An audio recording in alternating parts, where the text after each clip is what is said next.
noches y muchas gracias por estar una vez más aquí en Sexo con Roberta, este espacio donde platicamos, aprendemos, dialogamos y sobre todo estamos en la constante consigna de poder llevar a ti información que te lleve a vivir tu sexualidad con muchísima libertad y sobre todo con mucho placer.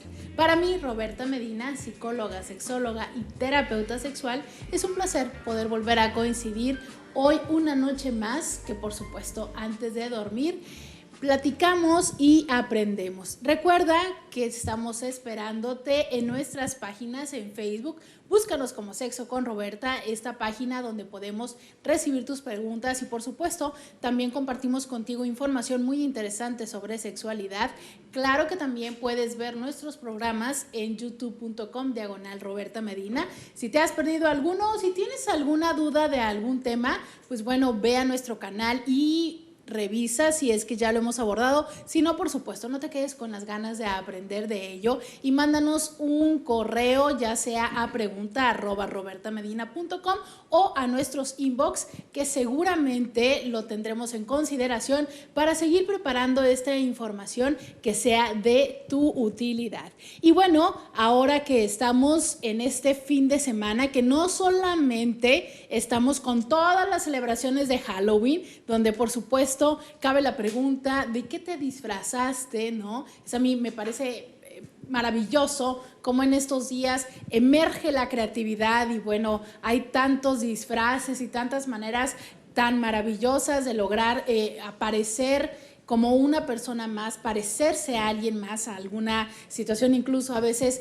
de fantasía, y me parece siempre muy importante divertirnos ante ello. Y bueno, no solamente esto está sucediendo este fin de semana, sino que estamos terminando octubre, este mes que ha sido dedicado como cada año para levantar o para despertar conciencia acerca del cáncer, ¿no? Conocido como el mes rosa, y que no solamente es acerca del cáncer de mama, aunque ciertamente la mayoría de las veces se habla de ello. Y por supuesto estamos dando inicio a noviembre, un mes enfocado a despertar también la conciencia de los hombres, puesto que también hay padecimientos y por supuesto lamentablemente cáncer en órganos que precisamente es importante acudir a una revisión. Y entonces justo en este filo de estar entre estos dos meses, hoy dedicaremos este programa a platicar un poco más acerca de la próstata. Y no solamente del cáncer, que sabemos que es quizá el cáncer que más frecuentemente se hace referencia cuando se piensa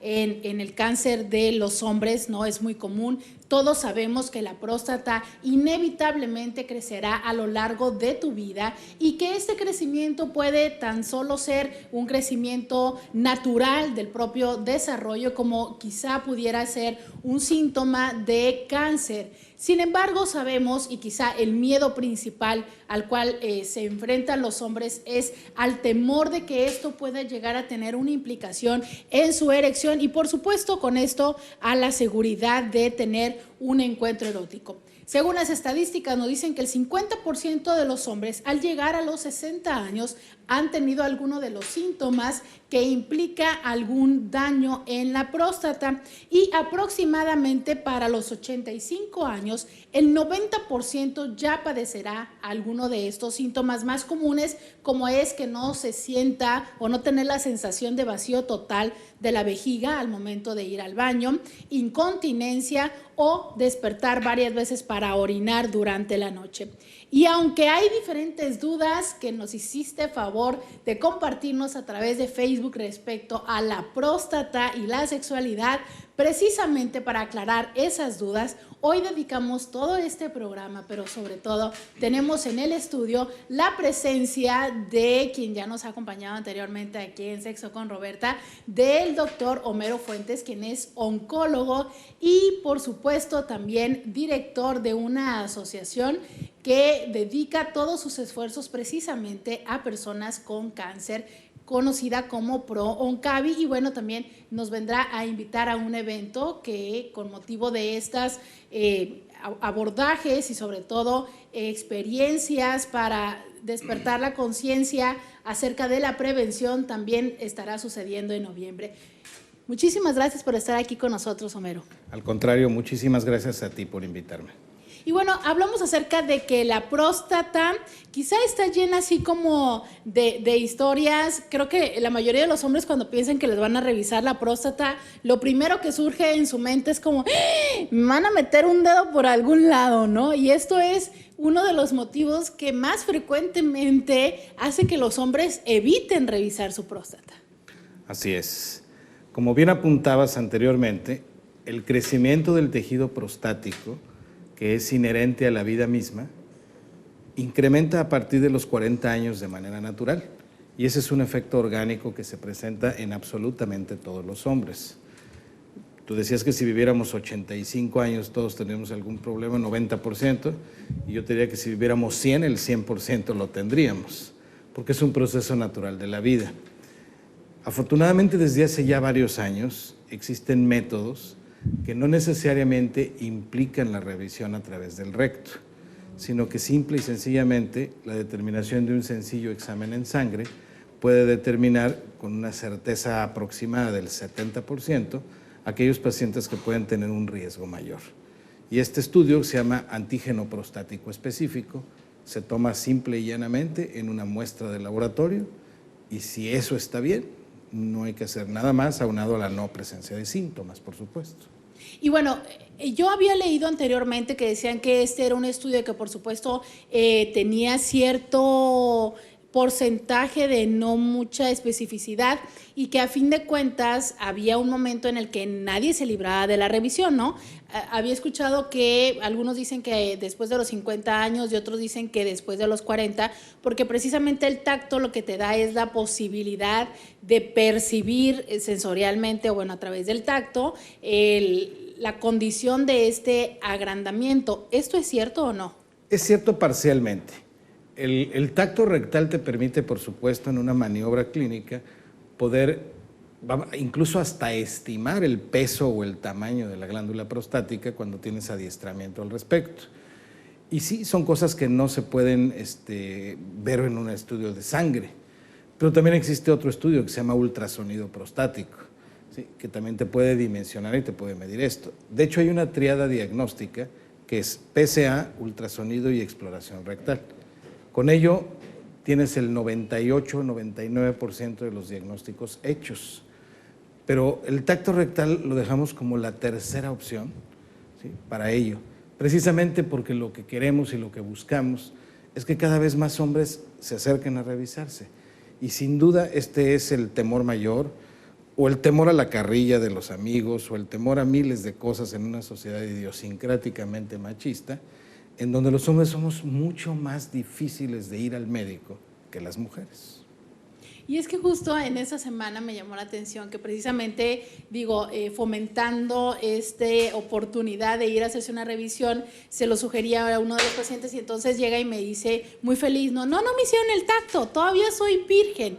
Y entonces pareciera que a veces es más el temor de ese tipo de situaciones y de exponerse de tal manera a realmente exponerse a una situación que pueda trastocar tu vida de una manera definitiva. Entonces, prefieren no ir a hacerse una revisión y ya lo decía, es una buena oportunidad es iniciar por un análisis sanguíneo. Así es una buena manera de iniciar porque de alguna manera tienes 70% de sensibilidad y de especificidad. Si tú tienes 70%, pues lo más probable es que estés en el 70% que sí y no en el 30% que no, simplemente por razonamiento lógico. Cuando hay algo que sale de ahí, te vas al segundo o al tercer paso, no antes. Entonces, la idea es que la gente entienda que el cáncer de próstata es el análogo al cáncer de mama, que es el más frecuente de todos, que si bien todos los pacientes tienen un crecimiento prostático, no todos van a desarrollar cáncer, pero que sí hay un porcentaje cada vez mayor que lo hace, que hay situaciones controvertidas en cuanto a se produce o no se produce, y que, bueno, puede jugar un papel en un buen desempeño sexual por parte del varón. Entonces, es importante que lo tomen en cuenta. ¿Cómo más afecta? Digo, ya habíamos mencionado algunos de los síntomas que tiene que ver con esa sensación de nunca terminar de orinar, o es como no se vació totalmente la vejiga, siento que me faltó algo y que bueno, los hombres me han comentado que es súper incómodo esta sensación, el hecho de, por supuesto, levantarse varias veces durante la noche a miccionar o estar yendo frecuentemente al baño durante el día. ¿Qué otro tipo de afectaciones puede llegar a tener el crecimiento? Mira, lo más interesante es que el crecimiento inicial no tiene absolutamente ninguna manifestación. Y es ahí el punto donde queremos tomarlo. Cuando estás en el perfecto momento de hacer todo y no tener ninguna complicación, ni no tener ninguna disfunción sexual, ni no tener nada al respecto. Cuando el cáncer de próstata empieza a darte problemas, los primeros problemas son de tipo mecánico, de tipo básicamente obstructivo. Entonces esto se manifiesta por la orina frecuente, la orina nocturna, la sensación esa de tenesmo vesical se llama, de no terminar de orinar como tal, y empiezan a presentarse problemas semejantes de esa índole. Entonces empieza a ser muy incómodo. Generalmente cuando tú ya tienes estos problemas, tu próstata probablemente ya tenga el doble o el triple del tamaño que debiera de tener. Y en ese tipo de obstrucciones también tiene que ver la eyaculación. En ese tipo de obstrucciones tiene que ver la eyaculación por la simple razón que comparten el mismo conducto. La próstata emana hacia los conductos eyaculadores, en este caso hacia la uretra, está por encima de la vejiga la próstata y emana básicamente lo que es el líquido prostático, el cual se junta con el líquido seminal y le vamos a decir que el vehículo a los espermatozoides para hacerlos un fluido. Ese conducto es compartido. Si tú tienes estrechamiento de dicho conducto, pues vas a tener cierta retención, cierta obstrucción o cierta dificultad para hacerlo. Regresamos después de esta pausa comercial con más acerca de la próstata y la sexualidad. Ya volvemos.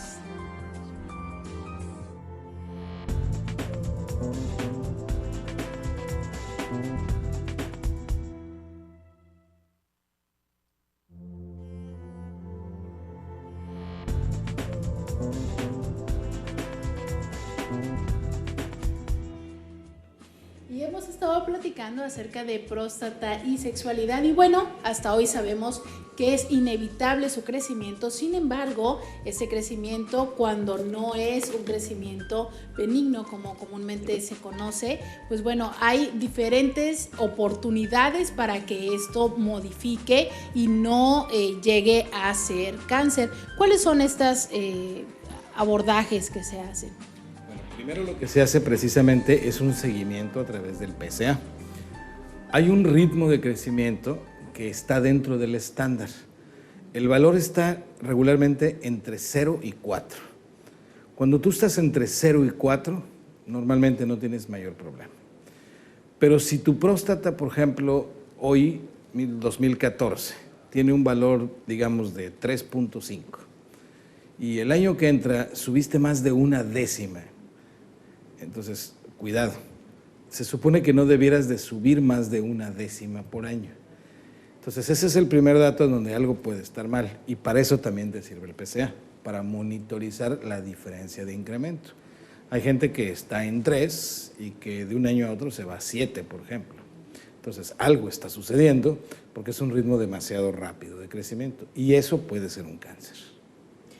Sí, he tenido la oportunidad de acompañar a personas durante la consulta que han tenido este tipo de evolución y bueno, en el caso particular de algunos de ellos, la opción correspondió o que en ese momento a él le ofrecieron fue la biopsia.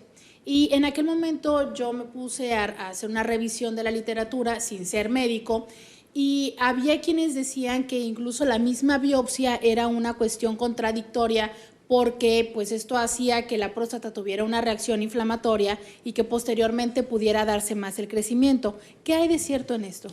Bueno, lo que pasa es que no se debe tomar un PSA cuando hay una manipulación previa de próstata, ya sea digital o ya sea intervenida de cualquier otra manera, o bien incluso la biopsia que se toma a través de la propia uretra.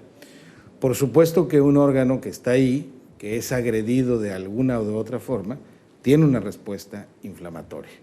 Solo que las proporciones del incremento del PSA son muy diferentes a las proporciones del PSA de un paciente con cáncer de próstata. Y ahí el valor del PSA, no solamente en el diagnóstico, sino en el seguimiento evolutivo de las cosas. No explicarías el por qué después de un tacto rectal o de una biopsia prostática tengas un incremento extremadamente grande. Entonces, eso va más allá de ello. Estando revisando el día 29, que fue realmente el 28, ¿no? Porque este estudio lo emite una universidad de Londres, surge un estudio que habla acerca de que los hombres que tienen relaciones sexuales con más de 20 mujeres tienen menor posibilidad de desarrollar cáncer de próstata, y esto es por un 28%. Dicen que aparte de que un 28% de menor posibilidad, se descubrió también que aproximadamente el 19% menos de probabilidades de desarrollar la forma más agresiva de cáncer de próstata. Y justo con lo que tú acabas de mencionar, este mismo estudio también revela que los hombres homosexuales es lo contrario, duplican la posibilidad de tener cáncer de próstata. Precisamente se piensa que por el impacto que se tiene de la estimulación directa a través de las relaciones vía anales, porque bueno, esto es una explicación solamente especulativa, pero hablan acerca del trauma físico al momento de la relación sexual. Esto es, la manipulación entonces también pudiera generar una propensión a que haya un crecimiento. Pues solamente que tuvieras una manipulación cotidiana o muy repetitiva, porque si tú haces un estudio de manera ocasional, realmente el impacto que tiene sobre la próstata es muy pobre. Es muy controvertido esto. Hay gente que está a favor de ello, hay gente que está en contra de ello. Científicamente hablando, no está demostrado. Porque incluso te comentaba yo fuera del corte, ¿no? Me llama la atención que este estudio ahora habla acerca de que entre más de 20 parejas sexuales disminuye las posibilidades de el cáncer de próstata, y en algún otro momento también se habló de que tener múltiples eyaculaciones o un mayor número de eyaculaciones, antes creo que era de los 30 a los 40 años, también disminuía, pero en ese mismo mes surge otro estudio donde habla acerca de que una mayor cantidad de número de parejas sexuales era más propenso. Entonces, ¿a qué se debería esta contradicción? Porque bueno, son estudios que están publicados en journals que son específicos, pero que aún así siguen contradiciéndose. Pareciera que no hay un consenso respecto a qué factores propician o favorecen el aparecimiento de cáncer. Así es. Asociado a la vida sexual de las personas, existe mucha controversia y la razón es que no lo sabemos con precisión. Por eso algunos abogan porque se tengan relaciones sexuales múltiples o frecuentes. Otros, por el contrario, te dicen que esto puede ser dañino. Lo que también creo que si tú tienes más de 20 parejas sexuales, pues tienes muchas más probabilidades de tener algunos otros problemas de índole infeccioso que si solamente tienes a una pareja estable. Entonces, es muy controvertido y data básicamente de la ignorancia que tenemos al respecto. En síntesis, no sabemos qué genera el cáncer de próstata. Hay factores de riesgo, ¿sí? Por ejemplo, no es lo mismo que un hombre maneje niveles de testosterona bajos a que tenga niveles de testosterona altos. La estimulación es mayor y esto está inherente a lo que tú tienes orgánicamente o lo que te puedas poner extra, ¿no? ¿Con testosterona alta? Con testosterona alta tienes más posibilidades de desarrollar un cáncer prostático, ya que se trata de un tumor que depende de hormonas. Claro. De hecho, la extirpación de los testículos o los medicamentos que bloquean las hormonas masculinas es uno de los tratamientos de elección en cáncer prostático. Claro, y precisamente esa era mi siguiente pregunta respecto a los tratamientos. Sin embargo, me gustaría aportar un elemento más de este estudio. El estudio fue hecho entre el 2005 y el 2009 y participaron 3.208 hombres de este estudio, y de estos 3.208 hombres que estuvieron bajo observación, 1.590 participaron y fueron diagnosticados con cáncer de próstata. Esta investigación se publicó en la revista Cancer Epidemiology y es el primero en su tipo que haga esta vinculación entre el número de parejas. Coincido contigo que definitivamente entre mayor sea tu exposición a diferentes parejas, estás más propenso a tener diferentes condiciones, ¿no?, que puedan irse desarrollando. Y precisamente, retomando lo que tú decías acerca de uno de los tratamientos, también he tenido la referencia de hombres que a veces se niegan a entrar a un proceso de medicación porque este proceso les lleva a tener un deterioro en la capacidad para tener erecciones o incluso en el deseo sexual.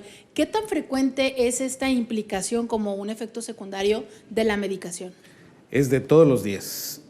Mira, el hombre que llega y se diagnostica con cáncer de próstata, lo primero que hacemos es estadificar.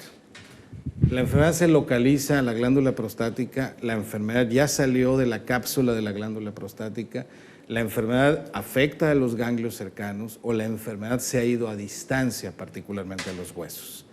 De eso dependerá lo que tú vayas a hacer. Vamos a pensar en una enfermedad localizada. Si el tratamiento de elección sería la cirugía produce un cierto grado, ¿sí?, de eyaculación retrógrada o produce alteraciones diversas.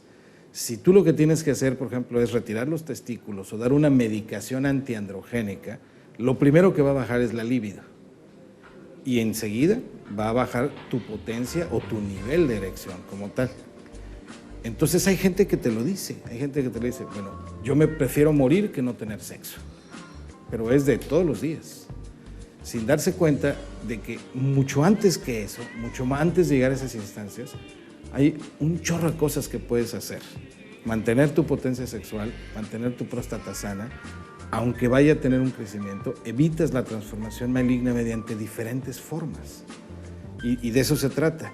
Se trata de que así como en el cáncer de mama o en el cáncer de pulmón o en el cáncer de colon existen medidas de prevención, la próstata no es la excepción. También hay medidas de prevención notables. ¿Cómo cuáles?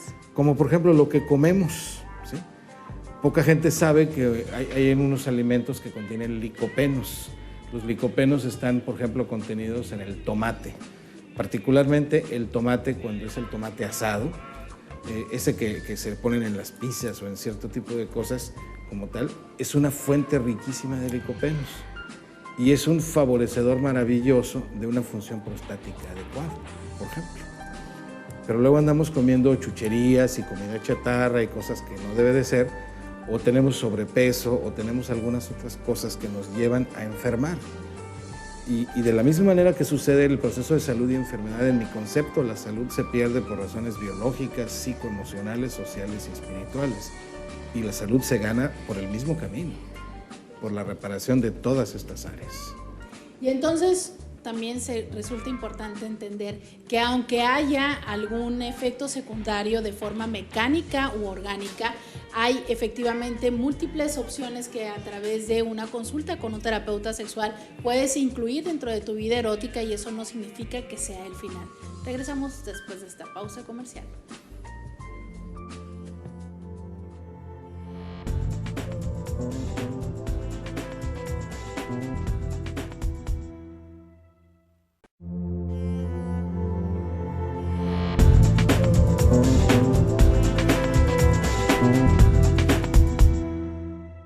Si quieres solucionar un problema personal, algo en tu relación de pareja o solamente quieres consejería, algunas preguntas respecto a la sexualidad, por supuesto, márcanos 681-1993, el centro especializado en psicología y sexología integral, el primero en la región con más de 8 años de experiencia. Somos tu mejor opción. Roberta Medina, psicóloga, sexóloga y terapeuta sexual, 681-1993 o búscanos en Facebook como Sexo con Roberta.